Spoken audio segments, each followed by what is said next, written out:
Hello, everybody, and welcome to the Daily Objective brought to you by the Ayn Rand Center UK. Today, we're going to talk about a very controversial issue. I mean, when are we not talking about controversial issues? But this one is jam-packed with controversy and lots of interesting things to pick apart. Apparently, I guess the District Attorney of Manhattan, Alvin Bragg, is prepared to drop an indictment on the former President Trump. And it's very likely that he will be arrested maybe tomorrow. There's speculation all over the place about when that's going to happen.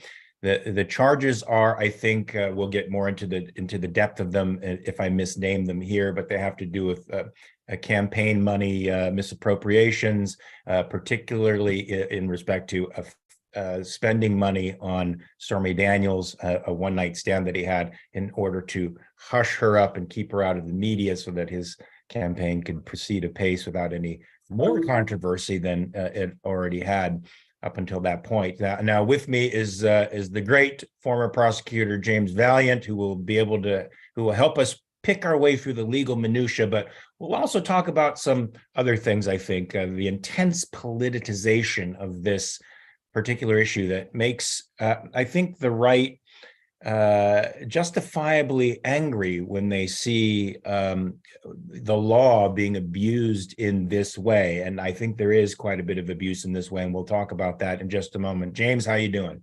I'm great. I'm doing really great. What can I tell you?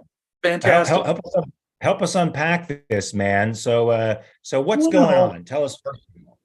generally speaking, I'm focused on policy because, policy is way more important than usually these corruption issues. And usually these corruption accusations do have a partisan element to them underneath it. Not that politicians aren't corrupt, but, maybe the broadest historical context is once upon a time, let's take 50 years ago, a group of Republican senators went to the Republican president, Richard Nixon, when he was caught committing crimes and told him he's got to go or we'll impeach you, led by Senator Barry Goldwater.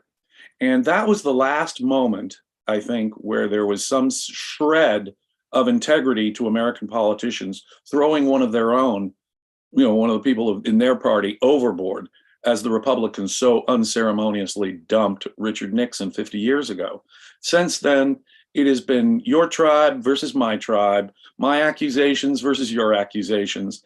And in recent years, there is something to what the Republicans are saying in terms of prosecutions starting to look political. We're now starting to look like a third world country in which political disputes are now being litigated in criminal courts.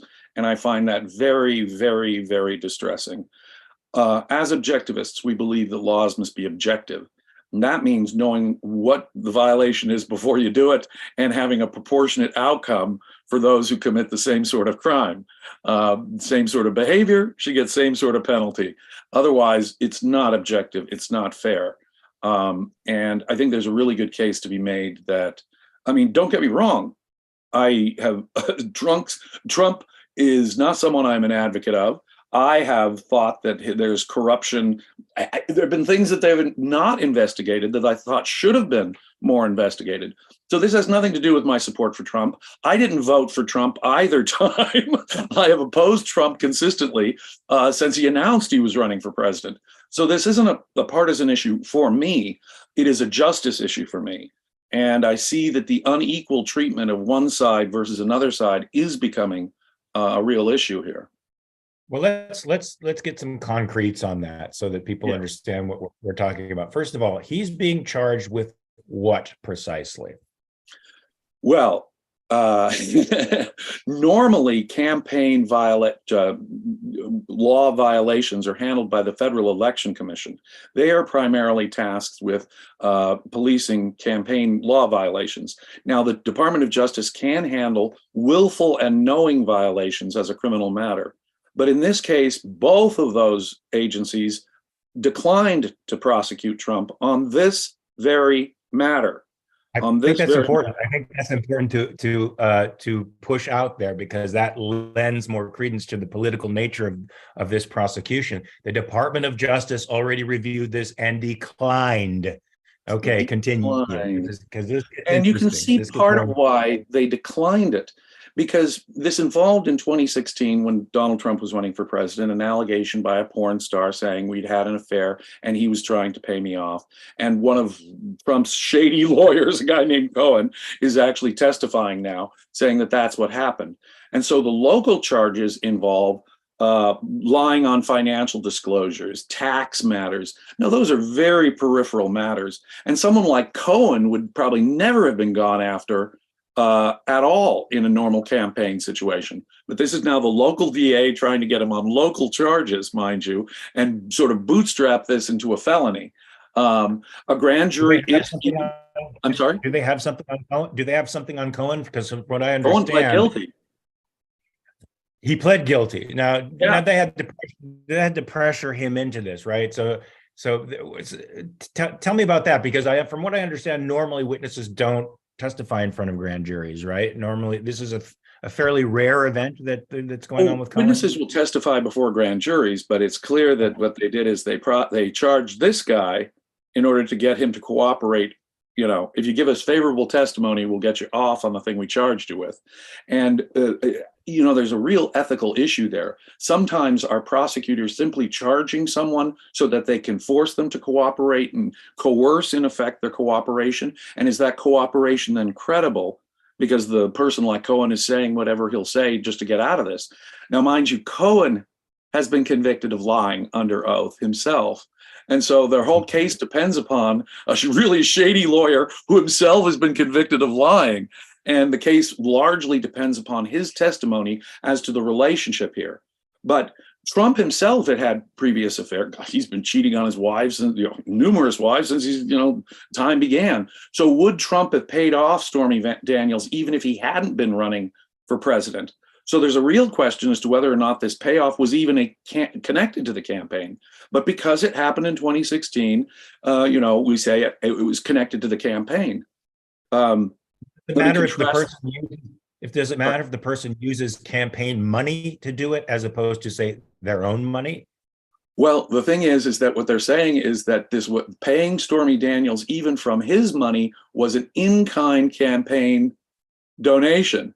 So if Mr. Cohen, the attorney, pays the Stormy Daniels a certain amount of money, isn't that an undisclosed in-kind campaign donation? Like if I gave you a paper to run your campaign flyers on. It's not financial, it's an in-kind donation. So they have to actually bootstrap this in a couple of ways. This was the payoff to her, even though it didn't come from campaign money, was an in-kind campaign donation when looked at from a certain angle. Now, let's contrast that, for example, with Hillary Clinton's 2016 case. Hillary Clinton was found to have lied about the Steele dossier. This British intelligence officer had written this dossier, which turned out to be complete nonsense, filled with misinformation. And it turns out it was funded by the Hillary Clinton campaign. It was opposition research. There's no question that was campaign related. And yet she got a $6,000 fine and a little slap on the hand. And that was just 7 years ago, Hillary Clinton running against Donald Trump in the same campaign that the Stormy Daniels event is from. And we Americans got strapped with about a $30 million investigation of a Russian collusion conspiracy that was full of crap. So as far as I'm concerned, this now makes interesting fodder, because she lied and claimed that it was a legal expense as opposed to a campaign expense, which is precisely what it was. Get $6,000, probably a few hours of testimony, and it goes away. Nobody ever hears about it again. But for something like this, they want to perp walk Donald Trump in front of cameras, handcuff him, put him through the criminal ringer, so that will give the photo op and the story opportunities for the left-wing press to vampire, suck on, and parasitize for the next year. Exactly it. Vampire. And also, we have to say this isn't the first time that a presidential candidate, especially on the left, has paid hush money to former lovers. we were talking about Edwards before this, before the podcast started. Talk a little bit about that, as much as you know about that. There's one that's really on all fours, because there Edwards was hushing up sexual allegations. And again, once again, it didn't result in people going to prison or anything. It didn't result in felony convictions. And it was literally connected to the campaign, and it was literally a sexual allegation very similar to Trump's. Or take perhaps a more serious one. In 2008, President Obama was found by the Federal Election Commission. I want to make it really clear for viewers. Federal Election Commission with over $1 million of undisclosed campaign donations. And again, that got a slap on the wrist, as opposed to the 120,000, I think it is, payoff to Stormy Daniels. Which is sort of an indirect one too. And furthermore, to take the Clinton comparison and the sex comparison even further, we will recall that back in the late 1990s, Bill Clinton was charged with, and everyone knows he did it, he lied under oath to a criminal grand jury. He did that to cover up facts that would help him or would hurt him in a civil case of sexual harassment with one Paula Jones. But he lied about this other affair he had with Monica Lewinsky in the White House. He clearly lied about that. No one denies he lied about that. The media and the Democrats at the time said, well, it's just about sex. So yeah, there may be a crime here, but it was just about sex. The same sort of, now that was perjury before a criminal grand jury. In this case, it's a campaign, it's election finance violation where he just lied about sex. So is the hypocrisy stinking to high heaven? Yeah. Is there seem to be a one-sided set of prosecutions? Oh, someone in recent times has been charged with a felony and gone to jail for campaign violation. Dinesh D'Souza, the conservative. Again, someone I don't personally agree with a whole lot of the time because he's a religious conservative. But Dinesh D'Souza was charged with a felony on campaign violation. It does seem to be a clearly partisan thing. Democrats are getting away with it. The Justice Department at the highest levels are being corrupted. And of course, these local DAs, if the Justice Department can't credibly do it, then these local DAs, and the current DA himself in New York is, of course, letting violent criminals out left and right. But he's got to do a perp walk for, a financial disclosure of or silencing a sex thing on a 7-year-old campaign violation. So, yeah, it is clearly being used for political purposes. It is clearly a case of unequal, disproportionate, non-objective justice in my mind. I'd say none of this, to defend Donald Trump. I always wondered, why didn't they go after Donald Trump on some of the things I was getting more of a whiff of corruption on, like the family's business dealings and stuff. But now in retrospect, we see the Biden family has been taking millions of dollars from foreign interests for quite some time now. And maybe that was why they didn't want to throw rocks in that glass house, even about Donald Trump. So does it stink to me? Is it unjust on the face of it? Yeah. Yeah, we're in pretty perilous times now when to be semi-objective, you have to recognize that the law is being used against one side of the political aisle. And it's being abused, and the more people lose faith in the legal system, the more they're going to look for the strong man to fix things. Which brings me to Trump's reaction to all of this stuff, which, given the hubbub over January 6th, I think is the exact wrong thing to do. What has he talk a little bit more about his reaction on Truth Social and some of the other social media sites that he commands? He's called, I'll put it in the mildest form possible. He's called for protests. He's called for people taking back their government. And that, of course, has shades of January 6th. As I have said repeatedly, and I will say again, the minute the Electoral College had elected someone else president, it was Donald Trump's duty to say, congratulations, President-elect Biden. He did not do that. In fact, he called for protests on January 6th. And whether he was personally responsible for everything that was done that day or not, what he did, in my mind, was morally corrupt. The tradition of peaceful transition of power was challenged in a way it has never been in our nation's history. And Donald Trump, in my view, has zero respect for the American Constitution, zero respect for the rule of law in America, does not understand our system, and has been undermining it. And that was egregious. And now, given the way he did that, saying, take to the streets, protect me, people, he's in effect calling, dangerously in effect, calling for the first step shy of a civil war because of this. Now, there are those. I think it's one thing to say protest. It's another thing to say take back our country. Now that seems to be a clear call to arms. And there's going to be a lot of people out there, a lot of MAGA people who are going to take that very, very seriously. Donald Trump is, we have been growing closer and closer and closer to the fascist future that Ayn Rand and Leonard Peikoff predicted. Faster than I could have ever imagined. Faster than I could ever imagined. And Donald Trump is a great example of it. Biden is a great example of that. We're moving so rapidly now in the direction of strongman leaders, presidents with unlimited power, political prosecutions of the other guy just because they have different politics. We're becoming a third world dictatorship. This may as well be a South American generalissimo state soon, because we're reaching that point in my view. Yeah, I think we are too, but people would think this is hyperbole to say this kind of thing, but it's really not. In my lifetime, I have seen the law degenerate to this point where it's now become so partisan and so tribal, it's impossible to take charges leveled by either side seriously. Exactly.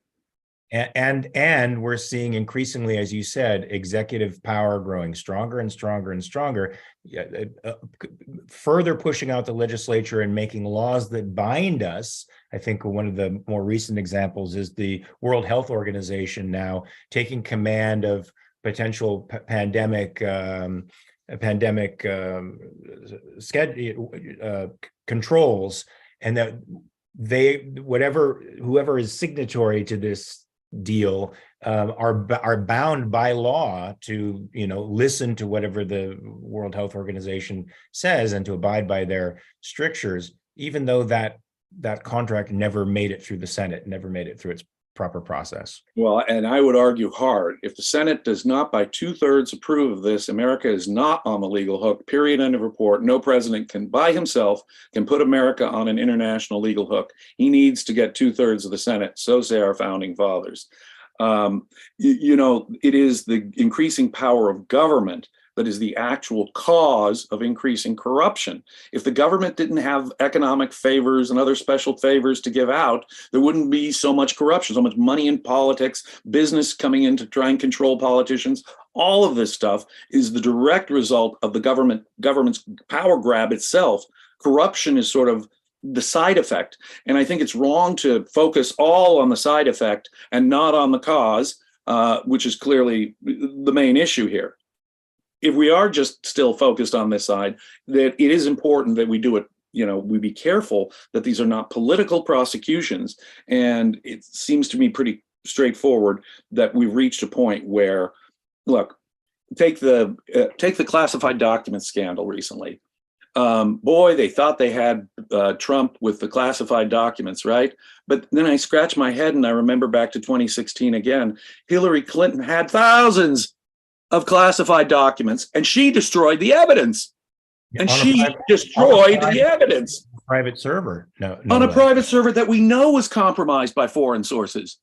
So we know she was compromised. We don't know that about either Biden or Trump with their classified documents. Then, of course, they step on it when they find classified documents from Biden. But you see, it's clear that they're just hell-bent on getting Trump.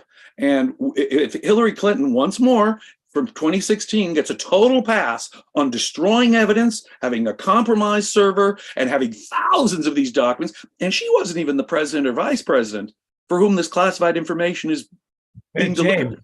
James, this is called whataboutism. Well, I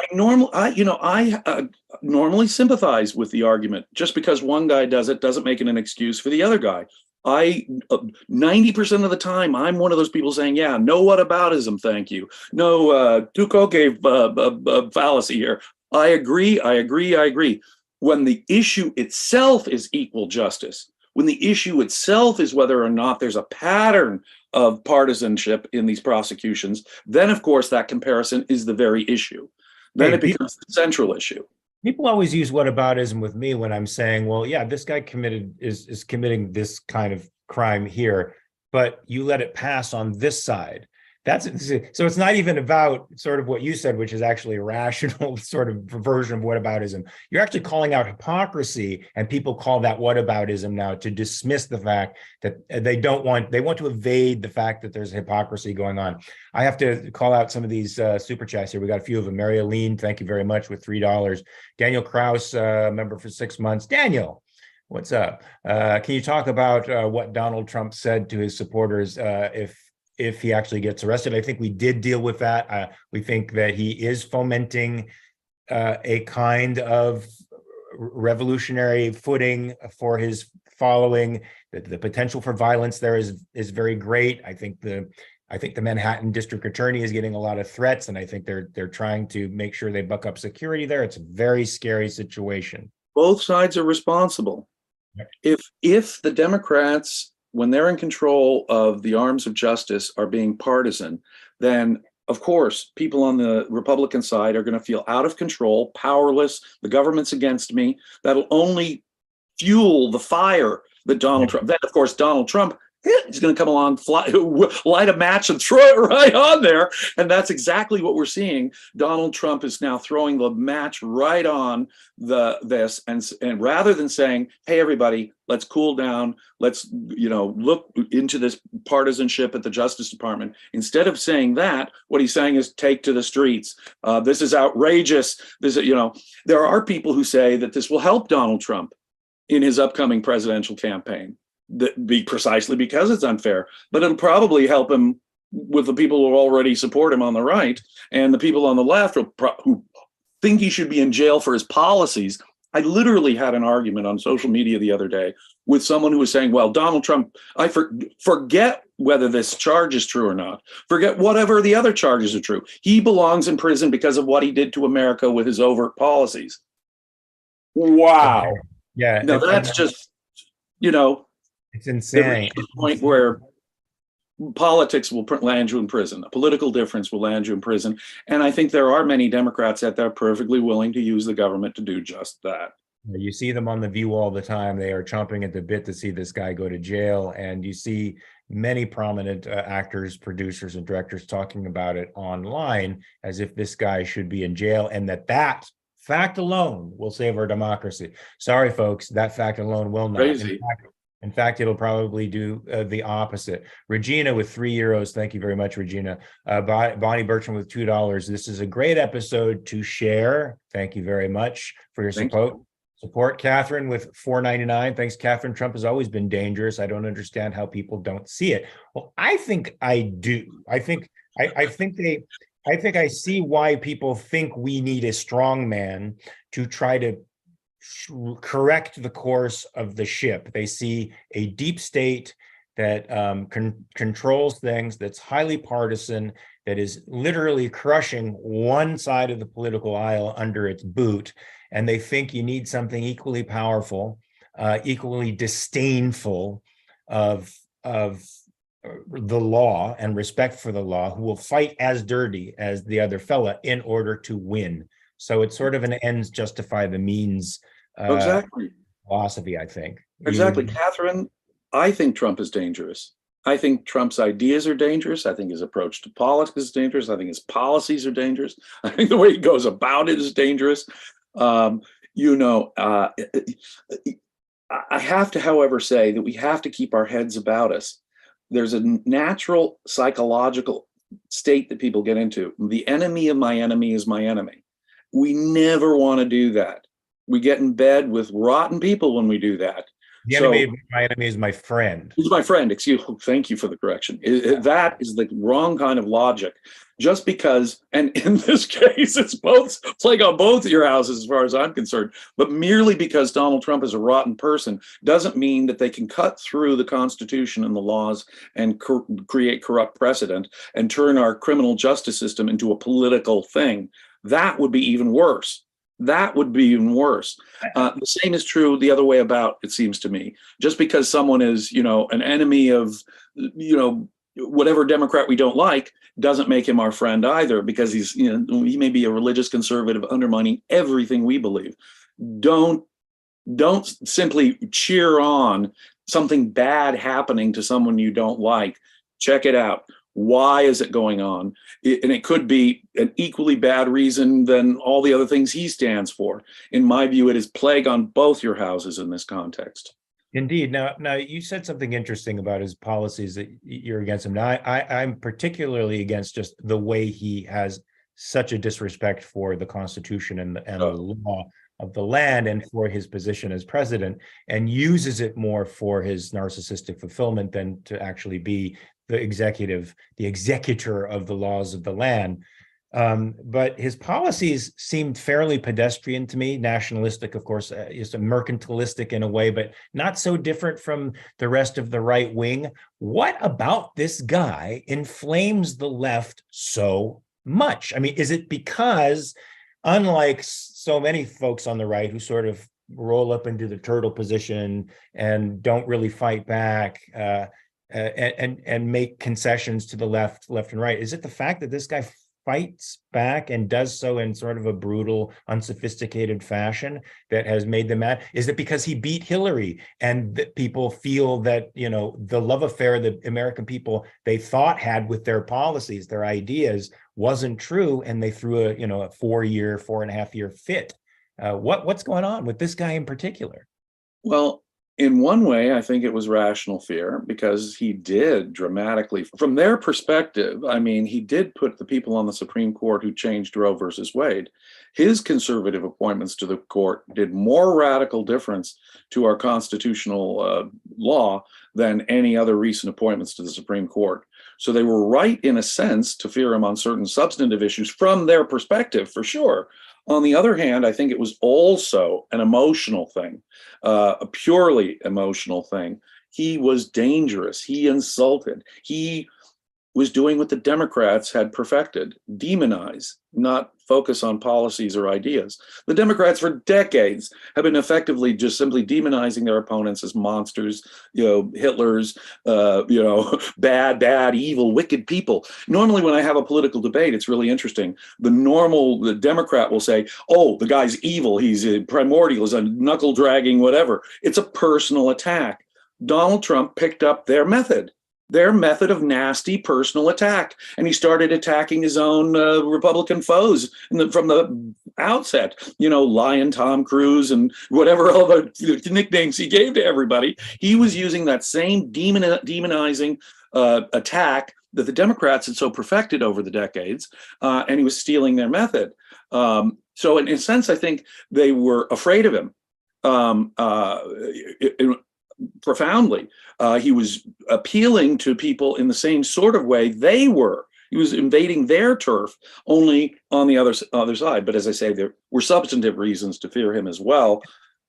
And I think what Hillary Clinton said, when she called half the country that sort of supported him deplorables, there's a grudge being held by these people, and they respect the person fighting back for them, even if it's slop, even if it's wrongheaded, even if the end it's not going to serve the end that you hope it does. They're just happy to see somebody out there slugging these folks in the mouth, which is what I think, and I say that figuratively, so I think they feel these folks need. Ali Beard, $5.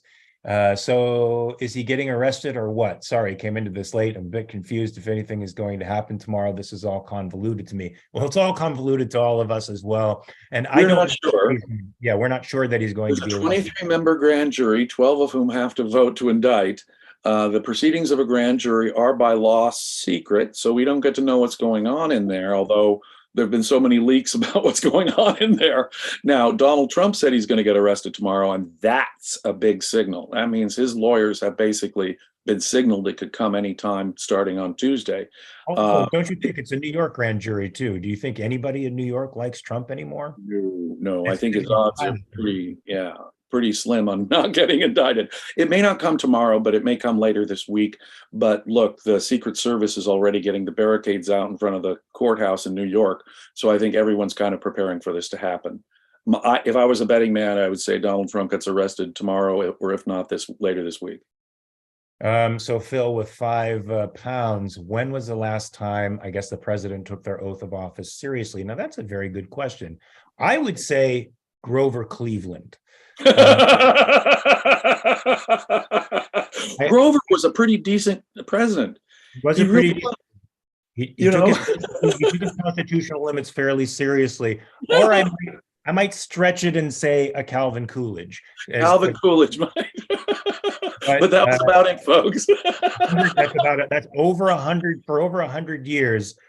Certainly since since Theodore Roosevelt, I would go back as you started using the power of the presidency as a bully pulpit and started stretching the Constitution. The concept of the living Constitution, I think you would know this better than I, seemed to come into our lexicon during the progressive era. It was when intellectuals like Wilson thought that they could run things more smoothly than you or I, the plebeian. What say you to that? I have to say that when the 20th century began, the American Constitution, the understanding of what it was to uphold, that's what they swear to do, is uphold and defend the Constitution. And that the meaning of that has come to be pretty plastic and increasingly meaningless. And when the Supreme Court has trashed, written out, just basically erased out whole segments of the Constitution, written in whole new segments of the Constitution. The 20s was bad. The 30s saw some really landmark moments in that. And then, of course, the 40s, 50s, and 60s. And now we're barely holding on by our fingernails to our constitutional system, in my view. And you're right, people like FDR, I mean, he ignored the two-term precedent. It wasn't in the Constitution yet. They put it in the Constitution just because FDR did this. He got elected 4 times, but more than that, he wanted to pack the Supreme Court. And very much like contemporary Democrats who want to eliminate the filibuster, eliminate the Electoral College, I guess ultimately eliminate the Senate, because they're all such undemocratic institutions. They are enemies of the Constitution. There are very few friends. Yes, they are undemocratic for a reason, because the founders knew how dangerous democracy was.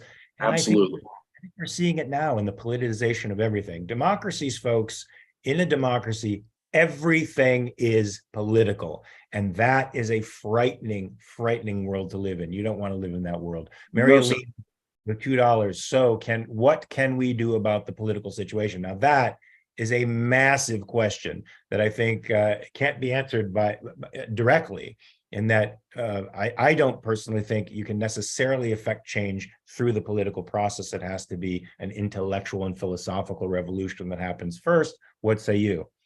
Oh, I absolutely agree. We are nowhere near having an even semi-decent politician being electable, in my mind. So we have a lot of cultural and philosophical education to do before we're ready for that. Now, does that substitute for a political strategy? No, we still need a political strategy, because we need to buy ourselves enough time so that we can do that philosophical, political, cultural changes that we need to make in order to make all that happen. But I'll tell you, like I say, I couldn't vote for either Biden or Trump. In my view, both of those were so toxic that I couldn't parse between which would be worse and which would be better. Both are so toxic to the American system, as far as I can see, that I could not bring myself to punch for either one. Yeah, same with me. Now, when Roosevelt introduced the New Deal into the political world, he did it in the guise of helping people get through a depression. But what he used it for was a political weapon to increase states' dependence on the federal government. We have these programs now that many of them were supposed to be temporary, that are so entrenched in our federal system that we, in essence, have multiple constituencies that are now dependent upon the federal government for almost everything, for medical care, for their paychecks, their daily paychecks, their food, their daily sustenance. It is impossible for somebody with a philosophical orientation like an objectivist to get on the podium, no matter how rational they are today, and sell themselves as a political candidate in a climate that is welfare statized as we are today. Amen, brother. I mean, how many times do I say, well, look, welfare recipients would be my last reform. I think we should phase out Social Security so it doesn't affect, people approaching retirement now and things like that. You can say that till you're blue in the face. It's obviously all this other stuff and regulation that we'd go after first. But the whole thing is a corruption. And to begin to think about it in principle is simply impossible in the current context. I think we had a taste of it, though, when Biden called out the Republicans for claiming they wanted to end Social Security, and the Republicans fell all over themselves to say, no, we don't. That's absolutely insane. They want to maintain this system of political patronage, too, because it's politically dangerous to say no, even though it's bankrupting us, even though there's nothing really there. It's obviously a pyramid scheme, unsolvent. The whole scheme was unsolvent from the beginning. It doesn't give anything like even what an ordinary return on that would have been if they just saved it for their retirement. No, the whole thing is a corruption. It's theft. It's wrong. It needs to be phased out. But the minute you suggest doing something like that, there you have images of you throwing Granny in a wheelchair over the cliff. Which is, of course, what they have been doing for the last 80 years. Indeed, they have. They often accuse people of doing what they've been doing. But if there is any political solution, it's probably at the grassroots and local levels, where a party like the American Capitalist Party can get some purchase in some freedom-loving region somewhere, and those people can begin to expand it. But it would take a long time to expand that political party into the mainstream, because you need a society that is philosophically aligned with those principles, and we don't have that today. Jonathan Honig with $9.99. Thank you, Jonathan, for being a participator and an occasional host. Catherine, again, with $1.99. I agree. I do not believe in political persecution. Thank you. Good. That's what makes America unique, is that we thought we put the stops on political persecution, but it seems to be the popular vibe now with both the tribes. Ashley shrugged with $1.99. This will make Trump a victim. Very dangerous. And I think you've suggested as much yourself, James. Do you have anything more to add to that? No. In fact, that's the thing. These people who are hell-bent on making Trump a martyr don't realize what happens when you make someone a martyr. Even if you don't kill him, even if he's just a legal martyr, that might just only help him. Could be there's the old saying, no press is bad press, and in this case, the press will inevitably attract comparisons. The comparisons we've been making today, like to Hillary Clinton or to Senator Edwards or other cases, Biden's themselves. I mean, my God, the Bidens obviously have been taking millions from foreign interests simply for access to power for years now. I mean, how does a politician like him make tens of millions of dollars in office? I mean, it just makes absolutely no sense. What did they spend this millions on? No one even knows. But since they suppressed this story before Biden got elected. I mean, you had all of Obama's intelligence people got together and said, oh, this is Russian disinformation. That was an outright lie. Anyone could see this was Hunter Biden's laptop. Anyone could easily have verified it. And the social media, of course, were dishonest in suppressing it as well. Obviously, maybe with some pressure from the federal government, mind you, which I really find disturbing and is knocking on the door of censorship. In any case, that is unfortunately the context we find ourselves in. Yeah. Now, if Trump were more of a diplomat, if he had his head on straight, if he weren't a malignant narcissist, the desire to take out the deep state, these people that make arguably 9/10 of the laws that bind us and are not elected officials and are in there forever. The idea of taking these people out and firing them and putting them on the unemployment lines is actually a pretty good one. Yes, absolutely. No, most politicians on both sides are pretty contemptible in my mind. They're liars. They're, overtly, I can see that they're liars on the face of it, trying to manipulate the psychology of their constituents. We reached a point where ideas don't matter. Every decade of my life, and I'm now going to be 60 years old this year, every decade of my life, I've seen a decline in the objectivity and the principled nature of politics. If Ayn Rand was complaining about how politics was becoming unprincipled in the 60s, in one sense, I'm glad she has not lived to see what it looks like 60 years later. much worse. It's reduced to sound bites. Hope and change. Make America great again. Amorphous bromides that people can take any way they want to. And I shudder to think that, wow, when the Constitution was being approved, they published the debates and arguments for and against the Constitution in the local newspapers that people could read. God forbid they do that today. Can you imagine? No, look, I can't imagine the Nixon-Kennedy debate of 1960. Can you imagine anything like the Lincoln-Douglas debates of 1860? No. America was once at least somewhat governed by principles. That is history, I'm afraid, and a very sad fact that it is history.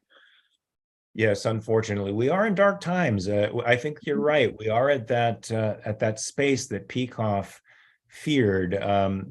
We certainly see fascism in the way in which our government is embedded in corporations, and corporations are embedded with government in a sort of mutual. Well, these economic regulatory agencies, that's always been the case. The history of nearly every single regulatory agency is that it was the idea of the existing industry leaders. And what they were in effect doing was creating regulations that would protect their status, make costs of entering their field higher, so that would restrict the ability of people to compete with these industries. And the revolving door between the industries now and the regulators is very, very well known. This is inherently corrupt. It's mostly corporate welfare and corporations getting their back scratched and stuff like that. I mean, we can see it with the bailouts, both in 2008 when we had the financial crisis, and now, of course, whatever banks are going to fail in our time now. We can, tax the 1%, bail out the 1%. That's the kind of world we're living in now. I mean, the ultra rich and the poor are the only classes that matter to the political class, because on the one side you siphon them off for the subsidies and the power that they give you, and the other side you gin up their rage because they keep the 1% really frightened. And so in either way, you control the reins when you can control those two folks. And look, you mentioned something that was very true. Back in the old days, the railroads wanted to keep prices high, and so they formed these organizations, these sort of trusts, where they thought they could, agree to keep prices high, and that somebody always broke with the pack and started charging lower prices, and that made them really mad. So they went to the government. The government formed the international, the Food and Drug Association, the Federal Reserve System, the Railroad Retirement Board. I can go right down the list. The ICC was regulatory agencies. Yeah, the Interstate Commerce Commission. Oh, yeah. The Interstate Commerce Commission was the first one where the railroads could get together and bind themselves to these prices without having to worry about somebody falling out. So, folks, it was originally, it's all a rigged game and very fascistic, and an animal born of the regulatory state. I have some. What's that? Absolutely. Absolutely. I have some announcements here. HBTV AMA at 9 p.m. UK time. Tomorrow, we have the regular Daily Objective. We have the Fountainhead Book Club and Artful Tuesdays at 10 p.m. UK time. The Letters of Ayn Rand. All cool stuff coming up. And on Wednesday, Robert Naser and I are doing part 2 of Heroes in Love, discussing Peikoff's comments on that subject. Fantastic. I also want to give myself a little plug. My reality check on capitalism will drop right after this, so be sure to check it out if you can. Mark, your reality checks are awesome. I have to say, you're so eloquent, you do it so powerfully, and you always pick a good issue. I am a big fan. Folks, check it out, really, if you haven't. Check out Reality Check with Mark is knocking it out of the park. He really is. Well, thank you very much. And I also just got your book yesterday. It's on my table sitting there. I would bring it over here and show it to you, the Passion of Ayn Rand's Critics. So I can't wait to read it. Thank you, sir. And you guys should read it as well, because you're going to be hearing, I'm sure, a lot of personal attacks against Ayn Rand herself if you choose this philosophy. That's the way the opposition likes to operate, and you need to be armed against that kind of stuff. Any final words, James, before we depart today with respect to this coming indictment, the political process, the politicization of the legal system? I can only say that it is clearly becoming more and more politicized, and that is one of the most threateningly dangerous developments I've seen in my lifetime. It really is. It ranks up there with the monstrous COVID lockdown response. Things that are happening. The 21st century has witnessed, for me, some of the most horrifyingly portentous changes to the American political system that I did not anticipate when I was for the first 40 or 50 years of my life, but it's coming true now. So folks, ideas matter. Ideas matter. Don't become partisan. Don't take sides. Don't say the enemy of my enemy is my friend. Check out the ideas that really do matter and that made our country great once upon a time. Because ideas control history, and it's only ideas that got us into this, and it's only ideas that can get us out of it. Amen to that, brother. I couldn't say it any better. So I will leave you with that last word. Oh, before we go, I just have a €5 from Walter Bizchak. Thank you, Walter, for checking out the show. And as usual, James, it's been a very stimulating conversation. It always is with you. I learned so much. I love talking to you. And I hope we keep doing this on a regular basis because it's fun for me. I don't care about anybody else. It's fun for me. Thank you so much. That's the greatest compliment. Thank you, sir. All right. So folks, tune into the Daily Objective tomorrow, or I don't know, you'll get cooties or something. Until then, peace. Take care.